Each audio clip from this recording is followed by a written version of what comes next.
हाँ जी dear students, आज का जो हमारा अगला टॉपिक है that is legal position of a promoter. Legal position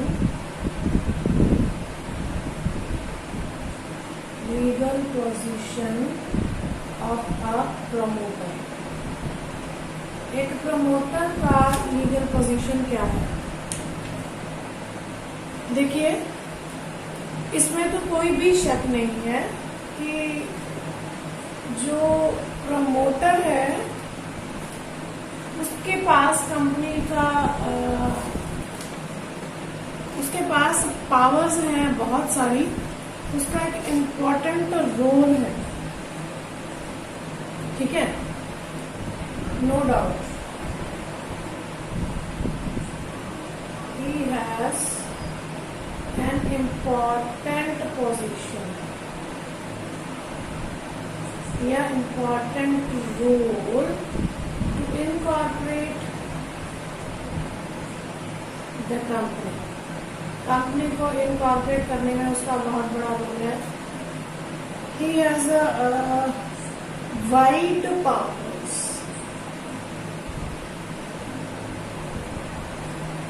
He has wide powers relating to formation of the company, ठीक है। however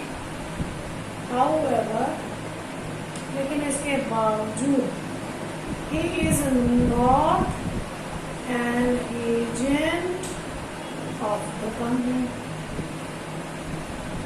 क्योंकि कंपनी तो एग्जिस्टेंस में ही नहीं है, and also not a trustee, क्योंकि यहाँ पर कोई ट्रस्ट भी नहीं है, ठीक है।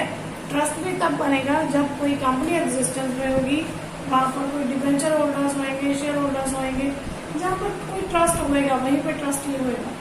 जब ये चीजें है ही नहीं तो फिर कंपनी का ना तो वो एजेंट है ना ही वो ट्रस्ट है, क्योंकि एजेंट होने के लिए किसी ना किसी चीज का एग्जिस्टेंस में होना जरूरी है, बट कंपनी तो अभी एग्जिस्टेंस में आई ही नहीं है, ठीक है।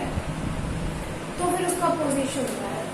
तो फिर ऑडिटर का पोजीशन क्या है? फिड्यूशरी पोजीशन है उसका, ठीक है।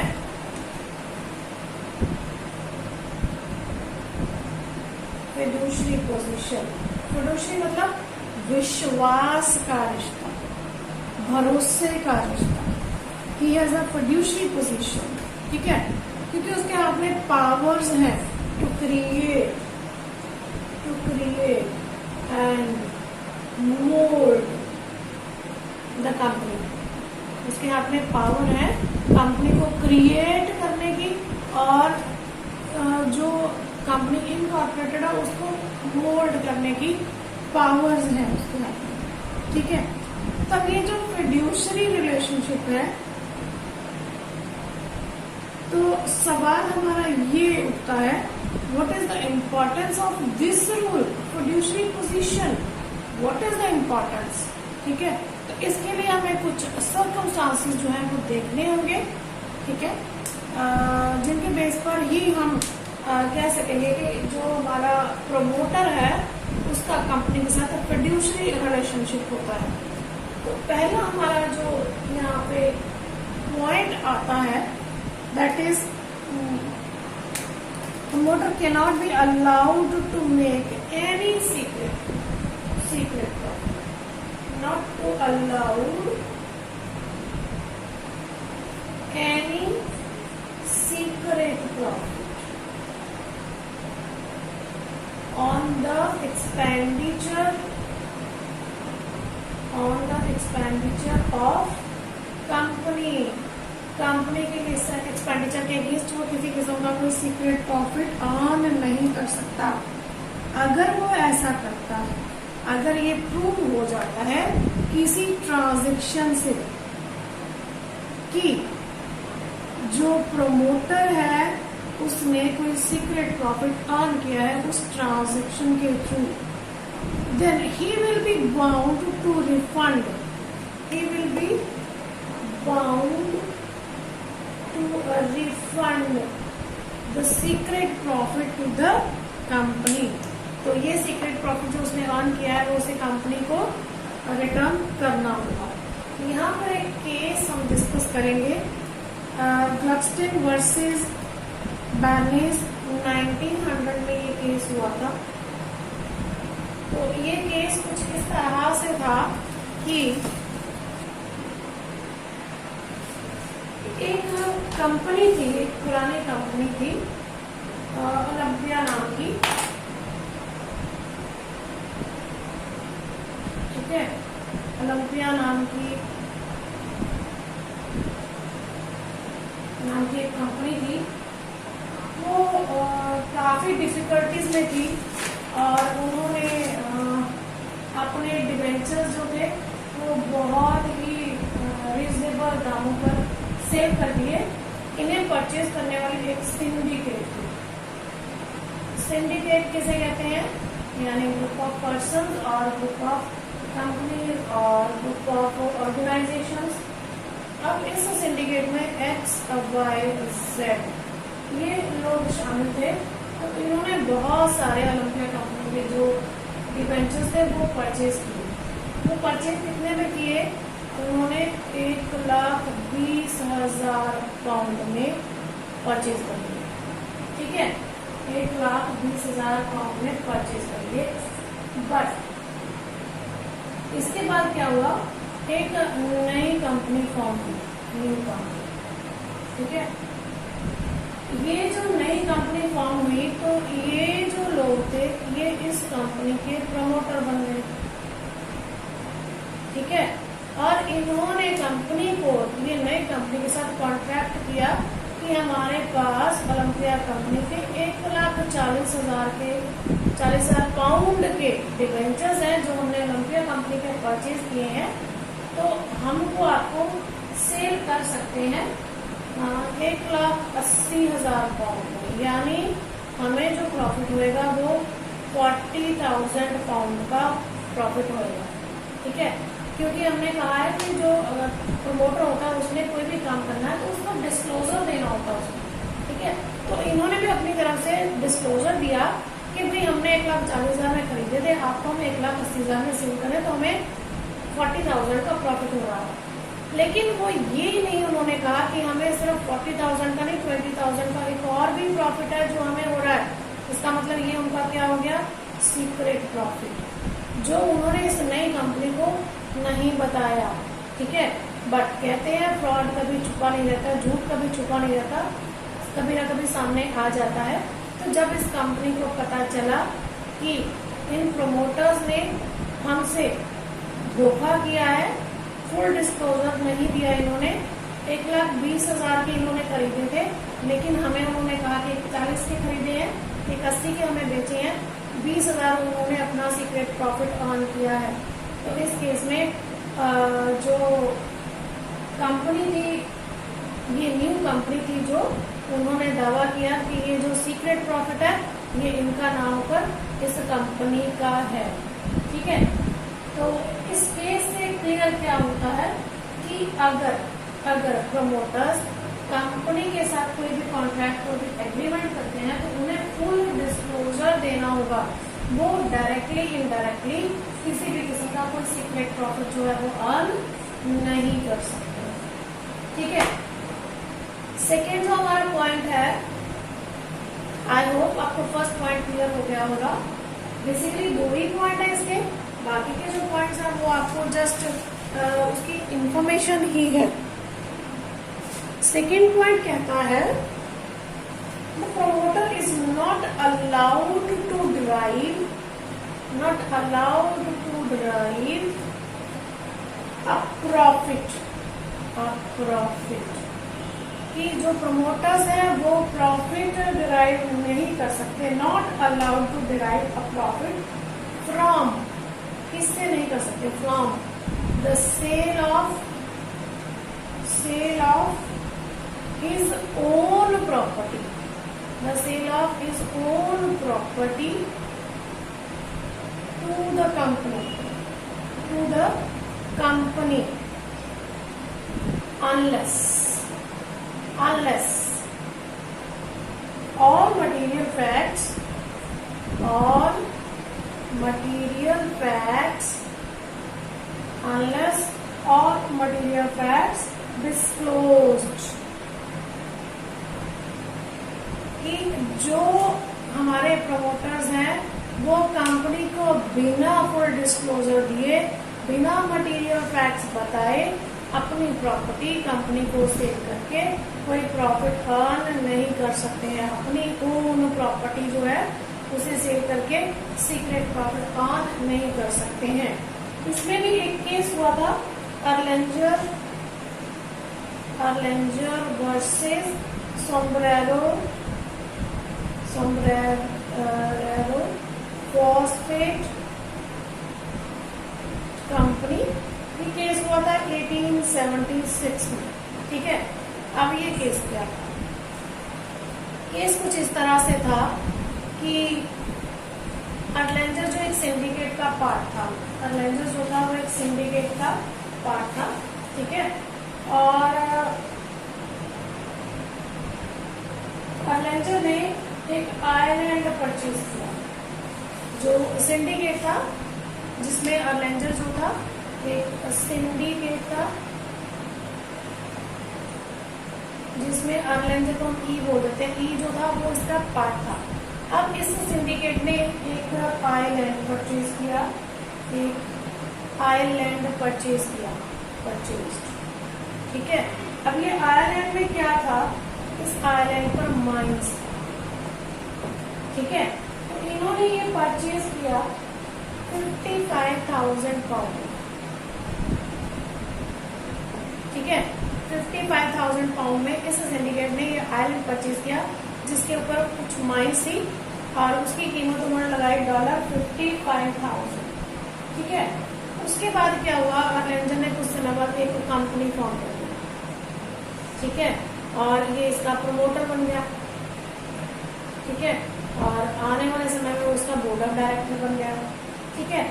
अब इस कंपनी के बोर्ड ऑफ डायरेक्टर जो थे, जिसमें से एक जो बोर्ड ऑफ डायरेक्टर था वो तो कोई पॉलिटिशियन था, तो वो अपने काम में बिजी रहता था, वो इंटरफेयर नहीं करता था कंपनी के काम में। 2 बोर्ड ऑफ डायरेक्टर ऐसे थे जो अब्रॉड में थे, ठीक है। तो अगर अब्रॉड में है तो ऑब्वियस है कि वो भी कंपनी में इंटरफेयर नहीं कर रहे हैं। एक अर्लेंजर खुद था, ठीक है, और एक जो था वो उसका कह सकते हैं पपेट था, ठीक है। एक डायरेक्टर और था जो अर्लेंजर का पपेट था, मींस जैसे अर्लेंजर कहता था वो वैसे करता था, यानी अर्लेंजर के कंट्रोल में था। तो अब अर्लेंजर ने क्या किया, अब ये जो 55,000 पाउंड का जो उन्होंने आइलैंड परचेज किया था वो अर्लेंजर का हो गया क्योंकि वो सिंडिकेट का हिस्सा है, तो उसकी खुद की प्रॉपर्टी हो गई ना। तो उसने क्या किया, उसने कंपनी को, ये जो कंपनी उसने इनकॉर्पोरेट की, सोम्ब्रेरो फास्फोर्ट नाम की ये कंपनी थी जो उसने इनकॉर्पोरेट की थी। अर्लेंजर ने इस सोम्ब्रेरो कंपनी को ये माइंस का जो आइलैंड था ये सेल कर दिया $1,10,000, ठीक है, $1,10,000 में विदाउट एनी फुल डिस्क्लोजर। उसने कहीं ये नहीं कहा, उसने कहीं भी ये मेंशन नहीं किया कि I am the part of this syndicate. उसने कहीं भी ये डिस्क्लोजर नहीं दिया कि मैं इस सिंडिकेट का हिस्सा हूँ, ठीक है। और उसने ये कॉन्ट्रैक्ट कर लिया सोम्ब्रेरो कंपनी के साथ और ये जो माइंस है वो इन्हें सेल कर दी। अब कंपनी को एतराज नहीं कि अगर हमें उनके कॉन्ट्रैक्ट मिल रहा है क्योंकि फॉस्फेट की कंपनी और माइंस मिल रही है उसे 1,10,000 पाउंड की, तो कंपनी को एतराज नहीं है। लेकिन क्योंकि अर्लेंजर का कंपनी के साथ एक फिड्यूशरी रिलेशनशिप है, विश्वास है, भरोसे का रिश्ता है, तो अर्लेंजर को ये क्लियरली कंपनी को बता देना चाहिए था कि I am the part of that syndicate जिससे हम ये माइंस परचेज कर रहे हैं, चाहे वो प्रॉफिट से परचेज कर रहे हैं, ठीक है। लेकिन अगर अर्लेंजर कंपनी को ये डिस्क्लोज कर देता, फुल फैक्ट्स डिस्क्लोज करता, तो कंपनी को एतराज नहीं होता। लेकिन यहाँ पर क्योंकि अर्लेंजर ने कंपनी को फुल डिस्क्लोजर नहीं दिया, सोम्ब्रेरो कंपनी को, तो इस वजह से इस कंपनी ने इस अर्लेंजर के अगेंस्ट केस फाइल किया, ठीक है, इसको स्यू किया और इसे जो अपने जितने भी ये जो 55,000 का एक्स्ट्रा प्रॉफिट उसने अर्न किया वो सारा का सारा सोम्ब्रेरो को उसे रिटर्न करना पड़ा, रिफंड करना पड़ा। ठीक है, चलिए ये 2 केस हमने कर लिए। हमने पहले पॉइंट में कहा कि जो प्रमोटर है, क्योंकि उसका फिड्यूशियरी रिलेशनशिप है, इस वजह से वो कोई भी सीक्रेट प्रॉफिट अर्न नहीं कर सकता on expenditure of the company. Second हमने कहा कि जो प्रमोटर है वो कंपनी को अपनी ही प्रॉपर्टी विदाउट फुल डिस्क्लोजर अगर सेल करता है और उससे कोई प्रॉफिट अर्न करता है तो वो ऐसा भी नहीं कर सकता है। ठीक है, तो वो ऐसा भी नहीं कर सकता है। वो बार बार कह रहे हैं फुल डिस्क्लोजर देना है, फुल डिस्क्लोजर देना है। ये फुल डिस्क्लोजर देना किसको है भाई? ये फुल डिस्क्लोजर किसको देना है? कौन है जिसको फुल डिस्क्लोजर चाहिए? तो सबसे पहला जो इसमें नाम आता है वो है बोर्ड ऑफ डायरेक्टर्स। यानी कि अगर हम आपकी बुक के तीसरे पॉइंट के हिसाब से चले तो तीसरे पॉइंट में कहा गया है कि promoter who wishes to sell his own property to the company, मतलब अगर कोई प्रमोटर कंपनी को अपनी खुद की प्रॉपर्टी सेल करना चाहता है, must make a full disclosure of his interest. उसे फुल डिस्क्लोजर देना होगा अपने उस इंटरेस्ट का कि भैया मेरी प्रॉपर्टी है, मैं आपको इतने में मेरी प्रॉपर्टी की कीमत ये है, लेकिन मैं आपको इतने में सेल कर रहा हूँ। ठीक है, तो ये डिस्क्लोजर वो किसको देगा? किसको देगा? May be made to N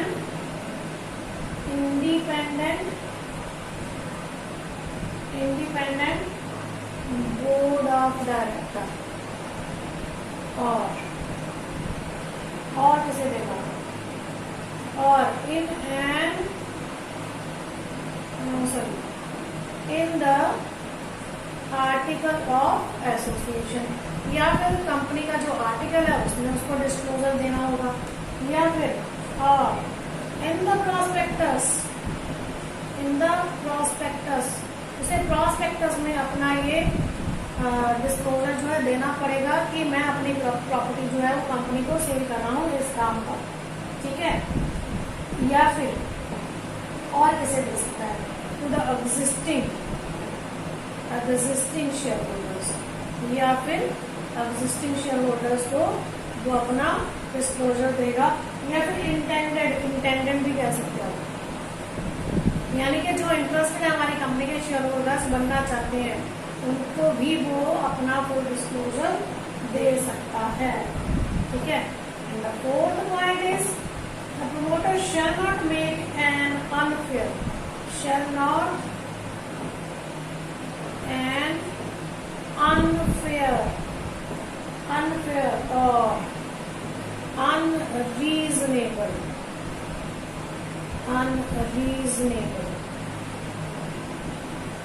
unreasonable use of his position।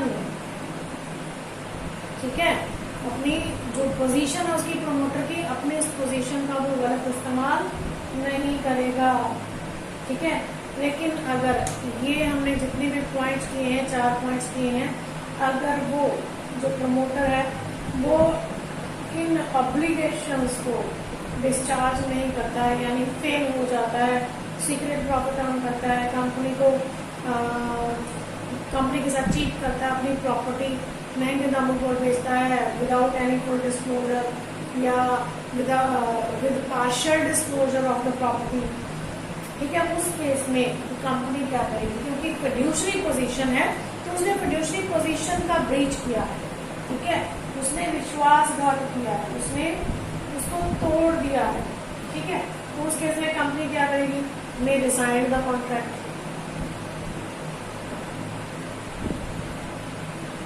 वो अपना कॉन्ट्रैक्ट जो है वो खत्म कर देगी। ठीक है, और may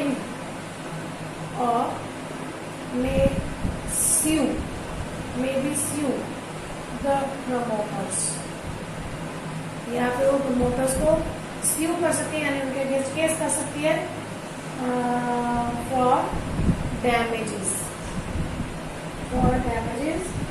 for breach of his duty.